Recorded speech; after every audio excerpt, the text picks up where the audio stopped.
You are entering the Nillyverse with your hosts, Gustavo and Rodney Perry.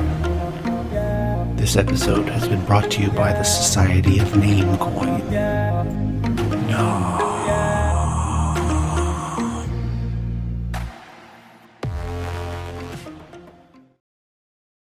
Well, good morning, Gustavo. Good morning, Rodney. So today is an interesting day, I think, for us to discuss, because we're going into a subsection here called the Meta-Conceptual. All right. And Meta-Conceptual is a lot like the word like metaphysics, beyond the physical. Then we're starting a new part of the path. We're climbing up toward an understanding of nothing. And one of the first things we're going to do is we're going to move beyond concept. Just to make everything sort of clear and simple, we often think of science as a totally rational realm of discovery, when in fact it's not. There's all kinds of discovery in science that are considered valid and come up with valid conclusions that are not, in fact, rational. We've talked about a few before, but let's just start. And I'll just do it as quickly and see where we go. Okay. Our sense throughout the book, I think, has been, and I think we're pretty good at this throughout the book, is to be very precise in our language. Because the area of nothing and nothingness, especially as we're talking about it in various realms of science, religion, and philosophy, is often, if you don't watch yourself, you're dealing with it in very airy, self-contradictory, sometimes joke-based ways. We've decided that good, clear, definitional approach was the best way for nothing to be understood in the end.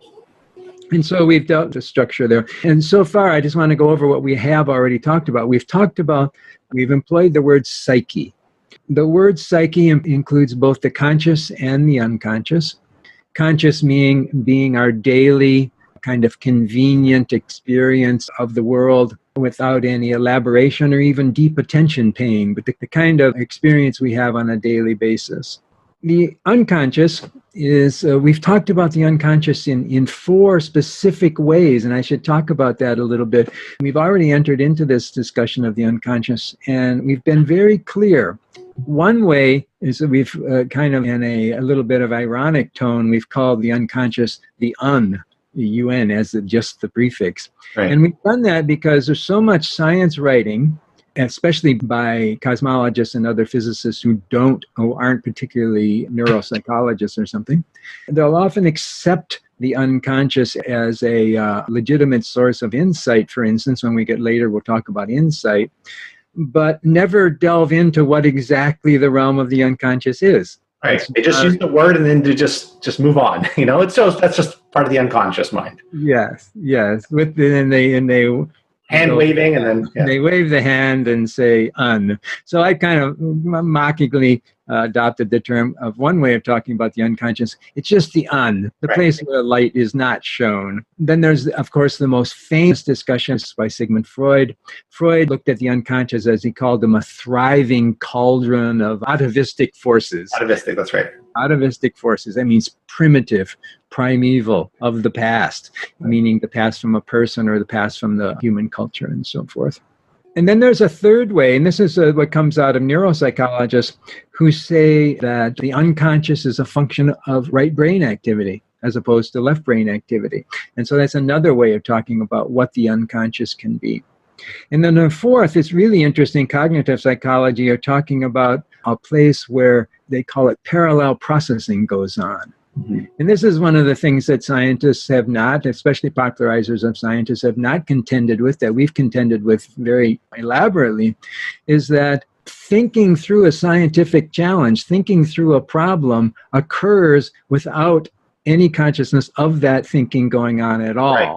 Yes. And that then is what's presented to the consciousness is actually could be quite a mature realm of thought. So it's saying that when you're looking at a scientific problem, you're doing it consciously and you do it unconsciously at the same time. So we've talked about the unconscious in a variety of ways, and each of those is important, and I just wanted to recap there quickly. The unconscious, this parallel processing, bringing forth understanding from the realm of the unconscious, is a kind of, let me say it this way. Within the realm of scientific research, it has been shown repeatedly that there are certain people that can stay awake in the unconscious. And sometimes it's kind of fringe work, like out of body experiences or lucid dreaming and so forth. Sometime more in the realm of psychology, when people have a catharsis in therapeutic situation, they awaken the unconscious. But it's also very clear that certain scientists have been good at using the unconscious to being awake in the unconscious and discovering certain things within it. So let me just say this one thing. I coined this term awake very consciously because you have to differentiate between unconscious and being there, being present in the unconscious activities. And so I went with the word awake. And I did that very consciously because I've studied Eastern religions and so much for so long that I took this from Buddhism. The word Bud means awake. The Buddha is an awakened one. And so I just sort of borrowed that language of people can be awake in the unconscious. Let's just quickly look at the most famous of there's so many, but let's just look at the most famous and I think the most fertile way of looking at how unconscious scientific discovery goes on. And that's the discovery of August Kukule. We call him Auguste Kukule, Austrian guy, Austrian scientist from the 19th century. He had a eureka moment about the ring. It's not really a circle, the six-sided ring of the benzene molecule. He understood that insight in a very particular way. And I wanted to go through that and look at it, analyze it, and show how the common interpretation of Kukule is really not the proper one. And actually, Kukule does all the work for you because he gave a famous speech about 30 years after his discovery. He gave a famous speech that tells exactly how he came about the benzene ring discovery. So he talks about this. He says it like this. I was working really hard on research one evening, and it got to be kind of a drudgery, and I couldn't take it any longer. So I sat by the fire and closed my eyes.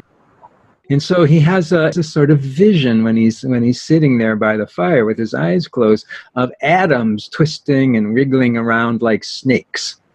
And then he says to himself, but look, what was that? One of those snakes had seized hold of its own tail.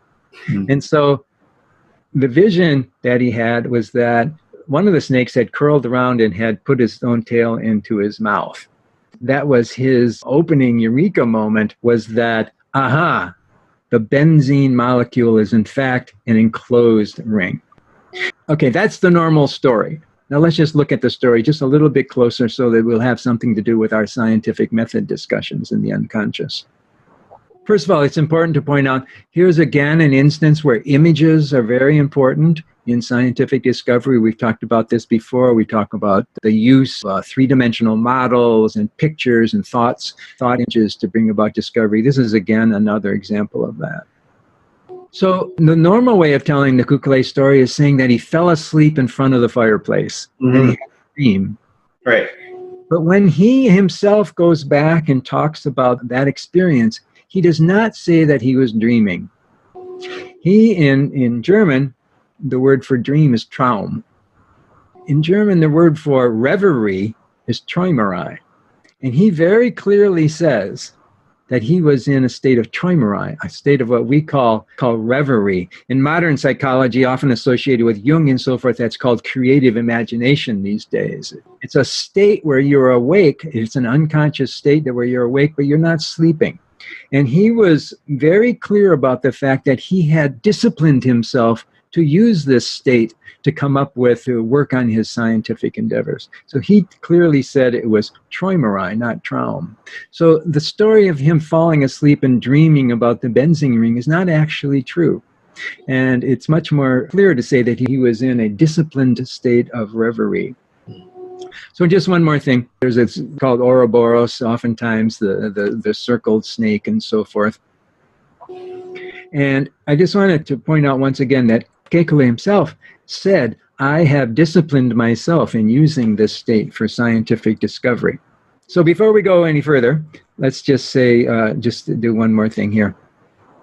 Now that we've sort of opened up the realm from which scientific investigations can occur, we've started to expand the realm of which real science gets done into the realm of the unconscious.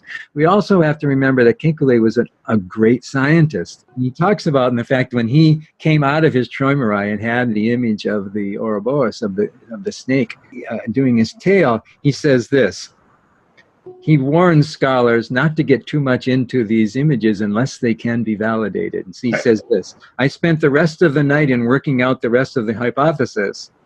Let us learn to dream, gentlemen, then perhaps we shall find the truth, but let us be aware of publishing our dreams till they have been tested by waking understanding. So basically, we got to remember that this is kind of scientific discovery as epitomized by Kekulé, is well within the scientific method, in that once the insight has occurred, then you work your calculations and your hypotheses and your experiments to see whether in fact it's true. Then all the work on the benzene ring began. So what we're talking about is not becoming ESP scientists. No. Rather, we're talking about forms of scientific investigation are not usually allowed as valid. And then you see how well it fits into the normal scientific investigations. So that's Kekulé. Great story. I really like the story. Yeah, so. Right. So it's like, seems like it's to use this to pull away maybe from your thoughts, right? When you're stuck on a problem, right. When something's not working, right? With the tools that you're using, right? Well, it's time to look for another toolbox and see if there's something else there, right? So, and we're going to jump to hop on pop now. It kind of fits in nicely here. We have a popularizer of science, yes, Frank Wilczek, but we're using this section of the podcast or show. It seems like every other week we're showcasing an actual popularizer of science. Scientist maybe that doesn't appreciate, is stuck with his scientific method and only his scientific method. Right, right. And then there are other scientists that we might showcase that are a little bit more open-minded to other, I guess, means to acquire knowledge or to acquire understanding. So with that, I guess Frank Wilczek is of the latter in the latter camp. That's more open to, I guess, sitting in front of a fire and while wide awake, allow himself to daydream, just float away. So maybe I have a clip here that we can share here. Okay. Let's see. There it goes. Okay. Yep. Everyday reality is a very inadequate, or very inadequate is the wrong word. It's a very partial view of the universe. Everyday reality is very rich, but it's only a very small part of what's out there. In the standard model, the fundamental building blocks are usually described as being particles. But really, when you examine what the equations look like, the fundamental building blocks are not particles. The fundamental building blocks are things we call fields, which are entities that fill all space, that have a life of their own, and that can create and destroy particles. Particles are kind of disturbances in these fields. And this is not just a metaphor. This is what the equations really how the equations work. So since they fill all space and are the primary reality, it's really tempting to say, not misleading to say, that it's space itself that's the primary reality. They are space. You can't say that there's space that's different without this stuff. Space has this stuff. That's part of what space is. A lot of what we see is kind of epiphenomena, small ripples on a much more dynamic reality that we don't sense directly, that we use in our deepest description of nature. I really love what William Blake said. He said, if the doors of perception could be cleansed, then man would see the world as it is, infinite. So I'm in the business of cleansing the doors of perception. And it's much truer than he could have possibly have known, that our perception of the world is exceedingly partial. There's so much more to the world than we were evolved to perceive. But fortunately, we have our minds and our imaginations, which aren't subject to those limits. And so by using our imagination and our minds, trying to do justice to reality as it really is, we can cleanse the doors of perception and see. You see the title of the video there. It's Follow the Search for the Theory of Everything. Theory of everything. He's very much looking for theory of everything. He seems to be open to accepting something else, certainly something beyond what science can observe by the scientific method or through the scientific method. He speaks of the standard model, which is essentially, it's like the periodic table or the fundamental particles of the universe. Periodic table was the elements. It's a way of ordering the elements. The standard model is a way of ordering irreducibly smallest detectable particles and the most fundamental interactions, right, necessary to explain their behavior. By our current understanding, describes that these elementary particles are really just disturbances, the quantum field, right, that also governs their interactions. Then he quotes, I believe, William Blake, when he says, if the doors of perception could be cleansed, then man would see the world as it is, infinite. What that implies is that perception taints reality. And this is a very Buddhist idea. The reality that we see is illusory. And it's funny enough, that's very much echoed in quantum mechanics and the reality of quantum particles, which is accepted to be wildly different than the way that we perceive regular-sized objects. Right? The quantum world is incredibly different than the classical world or the world that we see. So, what should we do? Do we close our eyes and feel reality? No, that's not scientific. That wouldn't be helpful. There's a good analogy here. Just as air is both the resist and a key condition by which flight can occur, right? So too, with reaching the truth, we can't do it without our perceptions of the world, no matter how fuzzy or wrong they register to be, right? We need our perceptions. So yes, they taint the reality. We need them. We can't fly without our perception. Wilczek also, I'm not sure who else, but he says that imagination is not subjected to the limits of the physical world. That the hubris that we speak of, the science of other scientists having, right, is clear, and he or she, right, wants to reduce the thoughts of motion of particles and electrical impulses. We, both Rodney and I, we don't say that it's not interesting and useful to examine those kinds of things, the interaction of particles in the mind, to see them as the cause of ideas and not the other way around is the hubris, I believe. That it's the motion of particles or the movement of particles or electrical impulses is the cause of what I see in my head, right, or what I perceive in my mind. That's the misstep that many scientists take. Right? And here, a simple thought experiment for those that do believe that it's the particles that causes the idea in your mind. If the idea of quantum mechanics, right, be perfectly translatable to an excitation of electrons, right, in certain parts of the brain, then that brain state would be subject to quantum mechanical effects. So the idea of quantum mechanics, when observed, right, when I look and find, oh, this is this here. Wait a second. I've just reorganized it into something entirely different. That's right. Crashing the correspondence between the idea and what the science is trying to describe. By trying to reduce the mind to brain states, quantum mechanics would be bound to collapse under its own wave function, its own probability distribution function. The solution is simple, right? The ideas don't belong, they're not of this world. It's in some ways beyond the natural realm. The laws of the natural realm don't apply to ideas. They apply to the particles, the brain states, sure, but not to the ideas themselves. Right. No, I understand. That's an interesting one. Yeah. Wilczek's one of the few people who sort of delve into that area as a scientist.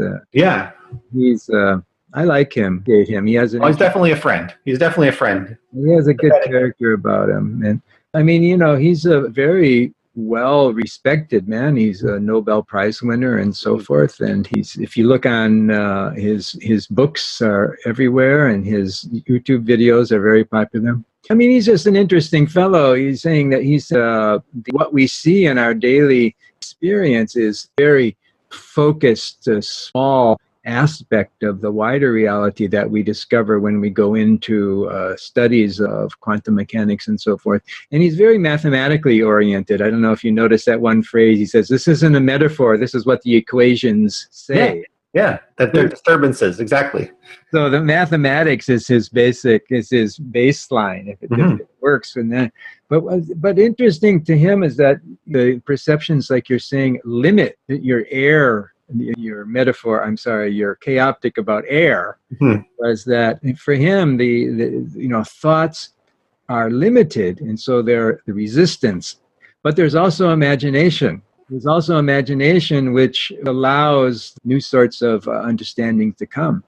His famous, I think he has one now later than that, but the book about A Question of Beauty is a fascinating look at that relationship between the imagination and what the world actually is. He sees that our aesthetic appreciation of beauty actually exists as an essential aspect of the world itself. So he's interesting guy, interesting character, and I like the way he really did talk about thought as both an aid and a limit, just like your air. So we need more scientists, right? More popular scientists, right? To questioning this idea of beauty in science. What gives us this feeling of awe, right? Why do we feel awe to this equation, right? Which seems so inert, right? It's a good job of talking about awe. We'll get there. Yeah, we'll get there. I do have one other thing here, though. Oh, good, sure.